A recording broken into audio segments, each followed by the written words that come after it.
சில நேரம் நமக்கு எங்கே பெட்டராக ஃபேவராக இருக்குதோ அங்கே போய் உக்காந்துக்குவாங்க. அவங்களுக்கு தேவனுடைய வார்த்தை தேவையில்லை.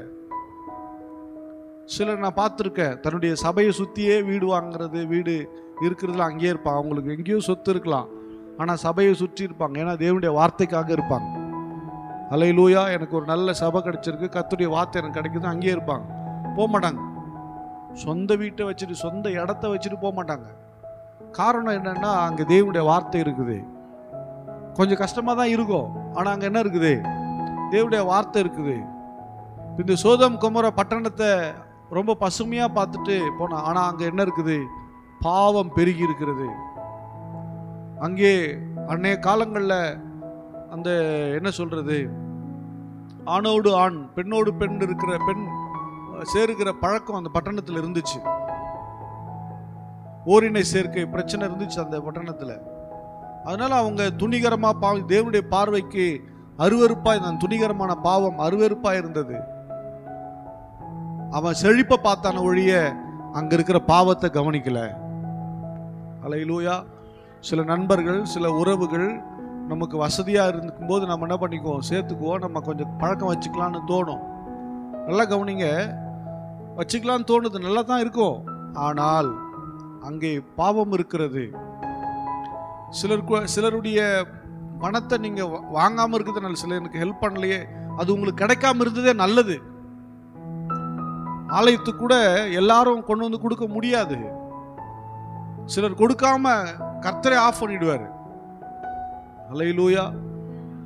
கொடுப்பதே பாக்கியம் என்று வேத வசனம் சொல்லுகிறது. கொடுக்கிறதுக்கே பாக்கியம் வேணும். ஆலயத்துக்கு ஊழியக்காரனுக்கு கொடுக்கிறதுக்கே பாக்கியம் வேணும். எல்லாரும் கொடுக்கறதையும் கர்த்தர் வாங்க சொல்ல, எவன் மனப்பூர்வமாய் கொடுக்கிறானோ அவனிடத்தில் வாங்க கடவுள் வாங்காதேங்கிறார். அப்படின்னா இந்த நீதிமானின் வாழ்க்கை என்பது செழிப்பை நோக்கி போகிறது இல்லை. அல்லேலூயா, அல்லேலூயா. பரிசுத்தத்தை நோக்கி, நீதியை நோக்கி போகிறது. அல்லேலூயா. இப்போ இந்த ஊர்ல பிள்ளைகளை வெளியே விட முடியல, என்ன பண்ண முடியல? வெளியே விட்டு வளர்க்க முடியல. வீட்டுக்குள்ளே வச்சு அப்படியே வளர்த்து பேக் பண்ணி வளர்க்க வேண்டியதா இருக்கு. ஏன்? அவங்க மேல நமக்கு கோபமா? அப்படிலாம் கிடையாது. அவர்கள் மேல கோபம் கிடையாது. வாழ்க்கை, சிலருடைய வாழ்க்கை சரி கிடையாது. நாம நம்முடைய பிள்ளைகளை நீதிக்குள்ள வளர்த்தாக வேண்டும். ஒரு தேவனுடைய பிள்ளை தன்னுடைய அடுத்த சந்ததி, அடுத்த தலைமுறையை நீதிமானின் சந்ததியாகத்தான் வளர்க்கணும். அல்லேலூயா. யாரெல்லாம் உங்க பிள்ளைகள் மேல கவனமா இருக்கிறீங்க? இல்லையா? நல்ல வாய்த்தன்னு சொல்லுங்களேன். அல்லேலூயா. உங்க தலைமுறை நீதிமானின் சந்ததியா வரணும். நீதிமானின் சந்ததியா வரணும். நீதிமானின் சந்ததியை கர்த்தர் ஆசீர்வதிக்கிறார். அல்லேலூயா. அதனால தான் சோதம் கொமோரா பட்டணத்துக்கு லோத்து போயிட்டாரு. இப்போ 10 பேர் வரலையும் கேட்டாரு. அதுக்கு மேலே கேட்கறதுக்கு ஆபிரகாமுக்கு என்ன இல்லை? தைரியம் இல்லை. ஆண்டவர் கோவப்பட்டுருவாரோ? வசனம் சொல்லுகிறது, லோத்து ஒரு நீதிமானா. லோத்து ஒரு நீதிமான். ஆனால் அவன் செழிப்பை நோக்கி போனான். அந்த இடத்தினுடைய காரியத்தை பார்க்கல. அவனை சுற்றி இருந்த மற்றவர்கள் எப்படி இருந்தார்னு சொல்ல முடியல. ஆனால் திறப்பிலே ஆபிரகாம் நின்று ஜெபித்தார். அல்லேலூயா. இந்த நீதிமானுடைய வேண்டுதலை கர்த்தர் கேட்டார். அல்லேலூயா. யாருடைய வேண்டுதலை? ஆபிரகாம் வேண்டுதலை கேட்டார்.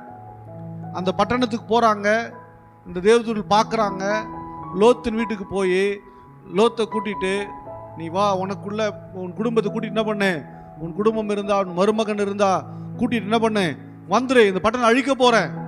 ஏனென்றால் ஒரு நீதிமானுடைய வேண்டுதல் அவருடைய தலைமுறையை காக்கிறதா இருக்கிறது. அல்லேலூயா. இந்த ஜெபம் அவர் சொல்றாரு, போயிட்டு மருமகன்லாம் கூப்பிடுறாரு. சிரிக்கிறானுங்க. அழிவு என்னது? அழிவா? என்னது? அக்னியும் கந்தம் வரப்போதா? சிரிக்கிறாங்க.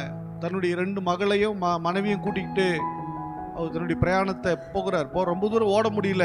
அவர் கேட்குறாரு, ஏதோ இந்த ஊர் மட்டும் கொடுங்க, எங்களால் அவ்வளோ தொல்லை ஓட முடியாது, இந்த ஊர் மட்டும் கொடுங்க. அப்போது சோவார் என்கிற பட்டணத்தை மட்டும் கர்த்தர் கவிழ்த்து போடாமல் இங்கே போய் இருந்துக்குங்க அப்படின்னு சொல்லி அனுப்புகிறார்.